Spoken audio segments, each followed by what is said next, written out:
À WrestlePalooza, nous avons couronné une nouvelle championne du monde, Stephanie Wacker.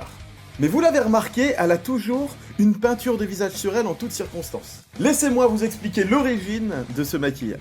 Avant d'arriver à la WWE, la native du Chili, Santiago, latine-américaine Stephanie Wacker, a fait ses débuts au Mexique. Mais lors de son deuxième match, et seulement son deuxième match, elle a pris un coup de genou qui lui a fait une triple fracture de l'os orbital, donc il tourne autour de l'œil. À cause de ça, Stephanie Wacker a traversé la période qu'elle qualifie elle-même de la plus difficile de sa vie, puisque les 6 mois qui ont suivi, elle a dû dormir dans la cuisine d'un restaurant mexicain, puisqu'elle ne pouvait plus catcher, donc elle ne pouvait plus se payer sa maison, son hôtel, etc. Une fois sa convalescence terminée, elle a pu reprendre l'entraînement, mais son rêve était d'aller au Japon. Et c'est en arrivant là-bas qu'elle a pris connaissance d'une tradition japonaise, le kintsugi. Le kintsugi, c'est un art et une philosophie japonaise qui consiste à sublimer les objets cassés en réparant les fissures, les cassures, les brisures avec une laque spéciale qu'on saupoudre d'or. Une tradition qui remonte à l'époque des samouraïs, là où les apprentis brisaient des vases et des pots de leurs maîtres, qu'ils réparaient comme ça pour montrer que ce n'était pas un acte de rébellion, mais une étape nécessaire